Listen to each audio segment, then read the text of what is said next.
ನಮಸ್ಕಾರ ಎಲ್ರಿಗೂ, welcome back to Pratima Ramesh YouTube channel. ಎಲ್ಲರೂ ಹೇಗಿದ್ದೀರಾ? ನಾವು ಕೂಡ ತುಂಬ ಚೆನ್ನಾಗಿದ್ದೀರಿ, ನೀವು ಕೂಡ ತುಂಬ ಚೆನ್ನಾಗಿದ್ದೀರಾ ಅಂತ ಭಾವಿಸ್ತೀನಿ. ಇವತ್ತಿನ ವ್ಲಾಗ್ ಇಲ್ಲಿಂದ ಆರಂಭ ಮಾಡ್ತಾ ಇದ್ದೀವಿ. ಬೆಳಗ್ಗೆ ಬಿಸಿನೀರು ಕುಡಿಯೋದ್ರಿಂದ ದೇಹಕ್ಕೆ ಒಳ್ಳೆಯದು ಅಂತ ಬಿಸಿನೀರು ಕುಡಿಯೋದ್ರ ಬದಲು ಅದಕ್ಕೆ ಸ್ವಲ್ಪ ಅಜ್ವಾನ ಮತ್ತು ಸೋಪಿನ ಕಾಳು ಹಾಕ್ಕೊಂಡು ಕುದಿಸ್ಕೊಂಡು ಕುಡಿಯೋದ್ರಿಂದ ದೇಹಕ್ಕೆ ಒಳ್ಳೆಯದು. ಅದಕ್ಕೋಸ್ಕರ ಈ ಥರ ಕುಡಿತಾ ಇದ್ದೀನಿ. ಅದಾದಮೇಲೆ ಹಿಟ್ಟು ರಾತ್ರಿನೇ ರುಬ್ಬಿಟ್ಟಿದ್ವಿ ದೋಸೆಗೋಸ್ಕರ ಅಂತ. ಅದಕ್ಕೆ ಸ್ವಲ್ಪ ಬೆಳಗ್ಗೆ ಉಪ್ಪು ಮತ್ತು ಸೋಡಾ ಪುಡಿ ಹಾಕಿ ಮಿಕ್ಸ್ ಮಾಡಿ ಎತ್ತಿಟ್ಕೋತಾ ಇದ್ದೀನಿ.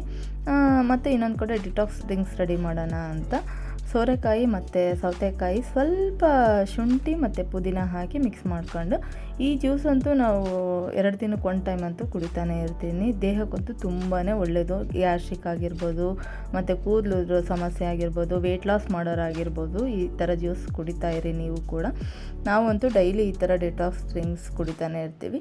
ಈ ಜ್ಯೂಸಿಗೆ ಲಾಸ್ಟಿಗೆ ಒಂದು 2 ಹನಿ ನಿಂಬೆ ಹಿಂಡ್ಕೊಂಡು ಕುಡಿತಾನೆ ಅಡುಗೆಗೆಲ್ಲ ಸ್ಟಾರ್ಟ್ ಮಾಡಿಕೊಂಡೆ. ತರಕಾರಿ ಎಲ್ಲ ಹೆಚ್ಚೋಕ್ಕೆ ಸ್ಟಾರ್ಟ್ ಮಾಡ್ಕೊಂಡೆ. ಇವತ್ತು ದೋಸೆಗೆ ಆಲೂಗಡ್ಡೆ ಪಲ್ಯ ಮಾಡೋದು ಬೇಡ, ನನ್ನ ಮಕ್ಕಳಿಗೆ ಆಲೂಗಡ್ಡೆ ಪಲ್ಯ ತಿನ್ನೋದು ಅದೇ ಅಷ್ಟು ಇಷ್ಟ ಆಗೋಲ್ಲ.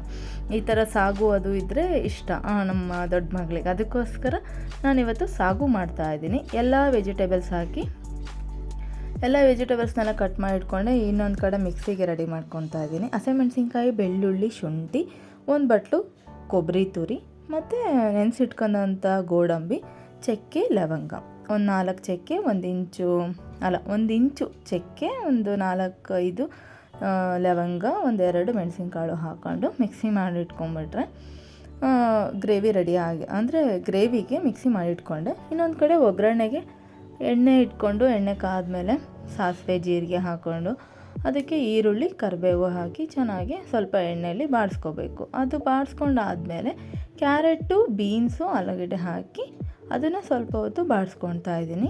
ಕ್ಯಾಪ್ಸಿಕಮ್ನೆಲ್ಲ ಹೀಗೆ ಹಾಕಲ್ಲ, ಕ್ಯಾಪ್ಸಿಕಮ್ ಬೇಗ ಬೆಂದ್ಬಿಡುತ್ತೆ. ಅದಕ್ಕೋಸ್ಕರ ನಾನು ಇದಿಷ್ಟನ್ನೇ ಫಸ್ಟು ಎಣ್ಣೆಯೊಳಗೆ ಮಿಕ್ಸ್ ಮಾಡ್ಕೊತಾ ಇದ್ದೀನಿ. ಎಣ್ಣೆಯಲ್ಲಿ ಇದನ್ನು ಸ್ವಲ್ಪ ಏಕೆಂದರೆ ಕ್ಯಾರೆಟು ಸ್ವಲ್ಪ ಬೇಗ ಬೇಯಲ್ಲ ಅಲ್ಲವಾ, ಅದಕ್ಕೋಸ್ಕರ ಸ್ವಲ್ಪ ಎಣ್ಣೆಯಲ್ಲಿ ಇದನ್ನು ಮಿಕ್ಸ್ ಮಾಡಿಕೊಂಡು ಎಣ್ಣೆಲೆ ಸ್ವಲ್ಪ ಫ್ರೈ ಮಾಡಬೇಕು. ಅದಾದಮೇಲೆ ಕ್ಯಾಪ್ಸಿಕಮು, ಟೊಮೊಟೊ ಹಾಕಿ ಸ್ವಲ್ಪ ಉಪ್ಪು ಹಾಕಿ ಇದನ್ನು ಕೂಡ ಎಣ್ಣೆಲಿ ಚೆನ್ನಾಗಿ ಫ್ರೈ ಮಾಡಿ ಸ್ವಲ್ಪ ಹೊತ್ತು ಬೇಯೋಕ್ಕೆ ಬಿಟ್ಕೊಂಬಿಟ್ರೆ ಬೇಗ ತರಕಾರಿಗಳು ಬೆಂದ್ಬಿಡ್ತವೆ. ಅದಕ್ಕೋಸ್ಕರನೇ ಈ ಥರ ಎಣ್ಣೆಲೆ ಫ್ರೈ ಮಾಡ್ಕೊಳ್ತಾ ಇರೋದು. ಅದಾದಮೇಲೆ ಬೇಯಿಸಿರೋಂಥ ಬಟಾಣಿ ಮತ್ತು ಏನು ಕೊಬ್ಬರಿ ಮಿಕ್ಸಿ ಮಾಡಿ ಇಟ್ಕೊಂಡಿರ್ತೀವಲ್ಲ, ಆ ಮಿಕ್ಸಿ ಮಾಡಿ ಇಟ್ಕೊಂಡಿರೋಂಥ ಮಿಶ್ರಣ ಎಲ್ಲದನ್ನೂ ಹಾಕಿ ಸ್ವಲ್ಪ ನೀರು ಕೂಡ ಆ್ಯಡ್ ಮಾಡಿಕೊಂಡು ಅದನ್ನು ಕುದಿಯೋ ತನಕ ಬಿಡಬೇಕು. ಚೆನ್ನಾಗಿ ಮಿಕ್ಸ್ ಮಾಡ್ಕೋಬೇಕು. ಚೆನ್ನಾಗಿ ಮಿಕ್ಸ್ ಮಾಡಿಕೊಂಡ್ರೆ ತರಕಾರಿಗೆಲ್ಲ ಮಸಾಲ ಚೆನ್ನಾಗಿ ಹತ್ತುತ್ತೆ. ಅದಕ್ಕೋಸ್ಕರ ಈ ಥರ ಎಲ್ಲ ಮಿಕ್ಸಿ ಮಾಡಿಕೊಂಡು ನೋಡಿ, ನಿಮಗೆ ಎಷ್ಟು ತಿಕ್ನೆಸ್ಸಿ ಬೇಕು ಅಷ್ಟು ನೀರು ಹಾಕ್ಕೊಳ್ಳಿ. ನನಗೆ ಸ್ವಲ್ಪ ಗ್ರೇವಿ ಥರ ಬೇಕು ಅಂತ ನಾನೇನು ಜಾಸ್ತಿ ನೀರು ಆ್ಯಡ್ ಮಾಡಲಿಲ್ಲ. ನೋಡಿ, ನಿಮಗೆ ಎಷ್ಟು ಬೇಕು ಅಷ್ಟು ನೀರು ಹಾಕ್ಕೊಂಡು ಆ್ಯಡ್ ಮಾಡಿಕೊಂಡು ಮಾಡ್ಕೊಳ್ಳಿ. ನಾವು ಈ ವಿಡಿಯೋ ಅಪ್ಲೋಡ್ ಮಾಡೋದು ತುಂಬಾ ಲೇಟ್ ಆಗೋಯಿತು, ಹುಷಾರಿರಲಿಲ್ಲ. ಸೊ ಹಾಗಾಗಿ ಎಡಿಟ್ ಮಾಡಿ ಅಪ್ಲೋಡ್ ಮಾಡೋಕ್ಕೆ ಸ್ವಲ್ಪ ದಿನ ಲೇಟ್ ಆಯಿತು. ಹಾಗಾಗಿ ಲಾಂಗ್ ವಿಡಿಯೋ ಏನು ಅಪ್ಲೋಡ್ ಮಾಡೋಕ್ಕಾಗಿರಲಿಲ್ಲ, ಶಾರ್ಟ್ಸ್ ಅಷ್ಟೇ ಅಪ್ಲೋಡ್ ಮಾಡ್ತಾಯಿದ್ದೆ. ಅದಾದಮೇಲೆ ಈ ಥರ ಎಲ್ಲ ಲಾಸ್ಟಿಗೆ ಕುದಿ ಬಂದಮೇಲೆ ನಾನು ಕಾಯಿಗೆ ಆಲ್ರೆಡಿ ಉಪ್ಪು ಹಾಕಿರ್ತೀನಿ ನೋಡಿ, ಮತ್ತು ಗ್ರೇವಿಗೆಲ್ಲ ಉಪ್ಪು ಹತ್ತಬೇಕು ಅಂತ ಸ್ವಲ್ಪ ಉಪ್ಪು, ಲಾಸ್ಟಿಗೆ ಗರಂ ಮಸಾಲ ಹಾಕಿ ಚೆನ್ನಾಗಿ ಮಿಕ್ಸ್ ಮಾಡಿ ಸ್ವಲ್ಪ ಹೊತ್ತು ಕುದಿಸ್ಕೊಂಬಿಟ್ರೆ ಗ್ರೇವಿ ಅಂತೂ ರೆಡಿನೇ ಆಗೋಯಿತು. ತುಂಬಾ ಚೆನ್ನಾಗಿತ್ತು ಈ ಗ್ರೇವಿ ಮಾತ್ರ. ನಮ್ಮ ಮಕ್ಕಳಂತೂ ತುಂಬಾ ಖುಷಿಪಟ್ಟು ಎಲ್ಲರೂ ಕೂಡ ಇಷ್ಟಪಟ್ಟು ತಿಂದರು ಈ ಗ್ರೇವಿ. ಚೆನ್ನಾಗಿತ್ತು. ನೀವು ಕೂಡ ಟ್ರೈ ಮಾಡಿ ಹೇಗಿತ್ತು ಅಂತಲೂ ಕಮೆಂಟ್ ಮಾಡಿ ತಿಳಿಸಿ. ಅದಾದಮೇಲೆ ಮುಚ್ಚಿಟ್ಬಿಟ್ರೆ ಪಲ್ಯ ಅಂತೂ ಆಲ್ರೆಡಿ ರೆಡಿನೇ ಆಗೋಯಿತು, ವೆಜಿಟೇಬಲ್ಸ್ ಪಲ್ಯ. ಅದಾದಮೇಲೆ ಕಾಯಿ ಚಟ್ನಿಗೆ ಇನ್ನೇನು ಕಾಯಿ ತುರಿ, ಬೆಳ್ಳುಳ್ಳಿ, ಹುರಿದಿರೋ ಅಂಥ ಶೇಂಗಾ, ಹುರಿದಿರೋಂಥ ಹಸಿಮೆಣಸಿನ್ಕಾಯಿ, 1 ಇಂಚು ನಾನು ಕಾಯಿ ಚಟ್ನಿಗೆ 1 ಇಂಚರು ಹಾಕ್ತೀನಿ, ಇನ್ನು ಹುಣಸೆ ಹಣ್ಣು. ಅದಕ್ಕೋಸ್ಕರ ನಾನು ಹಾಕ್ತಾಯಿದ್ದೀನಿ. ಒಂದು ಸ್ವಲ್ಪ ರುಚಿಗೆ ತಕ್ಕಷ್ಟು ಉಪ್ಪು ಹಾಕ್ಕೊಂಡು ಮಿಕ್ಸಿ ಮಾಡ್ಕೊಂಬಿಟ್ರೆ ಕಾಯಿ ಚಟ್ನಿ ಇದು ರೆಡಿ. ಅದಕ್ಕೆ ಸ್ವಲ್ಪ 1 ಇಂಚ್ ಅರ್ಧ ಸ್ಪೂನ್ ಎಣ್ಣೆ ಹಾಕಿ ಸಾಸಿವೆ ಮತ್ತು ಕರಿಬೇವು ಹಾಕಿ ಒಗ್ಗರಣೆಗೆ ಅದನ್ನು ಕಾಯಿ ಚಟ್ನಿಗೆ ಹಾಕ್ಕೊಂಬಿಟ್ರೆ ಕಾಯಿ ಚಟ್ನಿ ಇಸ್ ರೆಡಿ. ಇನ್ನು ಮತ್ತು ಈಗ ಮಕ್ಕಳು ಆಲ್ರೆಡಿ ಎದ್ದರು. ಮಕ್ಕಳಿಗೆ ಸಲಾಡ್ ಮಾಡಿಕೊಡೋಣ ಅಂತ ಹೆಸ್ರು ಕಾಳು ಮೊಳಕೆ ಬಂದಿದ್ವು. ಹೆಸ್ರು ಕಾಳು ಮತ್ತು ಸೌತೆಕಾಯಿ, ಕ್ಯಾರೆಟು ಹಾಕಿ ಸ್ವಲ್ಪ ಉಪ್ಪು ಹಾಕಿ ಕೊಟ್ಬಿಟ್ರೆ ವೆಜಿಟೇಬಲ್ ಸಲಾಡ್ ರೆಡಿನೇ ಆಗೋಯ್ತು. ಸಣ್ಣದಾಗಿ ಹೆಚ್ಚಿರೋಂಥ ಈರುಳ್ಳಿನೂ ಹಾಕ್ಕೊಂಡು ಸ್ವಲ್ಪ ರುಚಿಗೆ ತಕ್ಕಷ್ಟು ಉಪ್ಪು ಹಾಕ್ಕೊಂಡು ಮಿಕ್ಸ್ ಮಾಡಿಕೊಟ್ಬಿಟ್ರೆ ಸಲಾಡ್ ಅಂತೂ ರೆಡಿನೇ ಆಗೋಯ್ತು.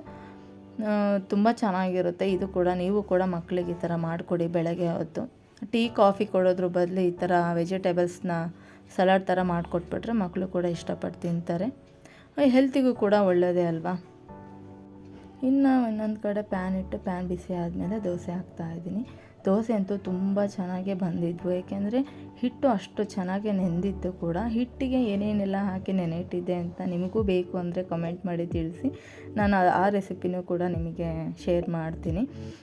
ಈ ಥರ ಹಂಚಕ್ಕಾದ್ಮೇಲೆ ದೋಸೆ ಹಾಕಿ ಮಕ್ಕಳಿಗೂ ಕೂಡ ಸರ್ವ್ ಮಾಡಿಕೊಟ್ಟೆ. ನೀವು ಎಷ್ಟು ತೆಳ್ಳಗೆ ಹಾಕ್ತಿರೋ ಅಷ್ಟು ತೆಳ್ಳಗೆ ತುಂಬ ಸಾಫ್ಟಾಗಿ ರುಚಿಯಾಗಿ ಬಂದಿದ್ವು ದೋಸೆ ಮಾತ್ರ. ಎಲ್ಲರೂ ಬಿಸಿ ಬಿಸಿ ದೋಸೆ ಹಾಕ್ಕೊಟ್ಬಿಟ್ರೆ ಬೆಣ್ಣೆ ದೋಸೆ ಥರನೇ ಇರುತ್ತೆ. ಸರ್ವ್ ಮಾಡಿಕೊಟ್ಟೆ ಮಕ್ಕಳಿಗೆ. ಮಕ್ಕಳು ಮನೆಯಲ್ಲಿ ಕಾಯಿ ಚಟ್ನಿ ತಿಂತಾರೆ, ಸ್ಕೂಲಿಗೆ ನಾನು ಕಾಯಿ ಚಟ್ನಿ ಇಟ್ಟು ಕಳಿಸಲ್ಲ. ಹಾಗಾಗಿ ಪಲ್ಯ ಮತ್ತು ಕಾಯಿ ಚಟ್ನಿ ಜೊತೆನೇ ದೋಸೆ ಸರ್ವ್ ಮಾಡಿಕೊಟ್ಟೆ. ಅವರು ಕೂಡ ಬೇಗ ಬೇಗ ತಿಂದು ರೆಡಿ ಆಗಿದ್ದರು. ಇವತ್ತು ಸಲಾಡು ತಿನ್ನಲ್ಲ ಮಮ್ಮಿ, ನಮಗೆ ಸೌತೆಕಾಯಿ ಅಷ್ಟೇ ಕೊಡು ಸಾಕು, ಈಗ ತಿಂಡಿಗೆ ಇಷ್ಟು ತಿಂದು ಹೋಗಿರ್ತೀವಿ, ಮಧ್ಯಾಹ್ನಕ್ಕೆ ಸಲಾಡ್ ಕಟ್ಟು ಅಂತ ಹೇಳಿದರು. ಹಾಗಾಗಿ ಸೌತೆಕಾಯಿ ಅಷ್ಟೇ ಇಟ್ಟು ಮಕ್ಳಿಗೆ ಸರ್ವ್ ಮಾಡಿಕೊಟ್ಟೆ. ಮಕ್ಕಳೆಲ್ಲ ತಿಂದು ರೆಡಿ ಆಗಿದ್ದರು. ಅದಾದಮೇಲೆ ನಮ್ಮದು ಇದೇ ಕೆಲಸ ಇರುತ್ತಲ್ಲ, ಮಕ್ಕಳಿಗೆ ಟಿಫನ್ ಒಂದು ಲಂಚ್ ಬಾಕ್ಸ್ ರೆಡಿ ಮಾಡಿಬಿಟ್ರೆ ನಮ್ಮದು ಅರ್ಧ ಕೆಲಸ ಕಮ್ಮಿ ಆಗಿಬಿಡುತ್ತೆ ಬೆಳಗ್ಗೆ ಹೊತ್ತು. ಹಾಗಾಗಿ ನನ್ನ ಚಿಕ್ಕ ಮಗಳಿಗಂತೂ ಈ ಥರ ದೋಸೆ ಥರ ಪುಟ್ಟಾಗಿ ಮಾಡಿಟ್ರೆ ಅವಳಿಗೆ ಇಷ್ಟ. ಅದಕ್ಕೋಸ್ಕರ ಈ ಥರ ಪುಟ್ಟಾಗೆ ಮಾಡಿಟ್ಟಿರ್ತೀನಿ ಲಂಚ್ ಬಾಕ್ಸಿಗೆ. ಅವರಿಗೆ ಪಲ್ಯ ಮತ್ತು ದೋಸೆ ಮತ್ತು ಏನು ಸಲಾಡ್ ಮಾಡಿದ್ನಲ್ಲ ಆ ಸಲಾಡ್ನು ಲಂಚ್ ಬಾಕ್ಸ್ನ ರೆಡಿ ಮಾಡಿಟ್ಟೆ. ಎಷ್ಟು ನಮ್ಮ ತಾಯಂದ್ರಿಗೆ ಈ ಲಂಚ್ ಬಾಕ್ಸ್ ರೆಡಿ ಮಾಡೋದೇ ಒಂದು ಖುಷಿ ಅಲ್ವಾ.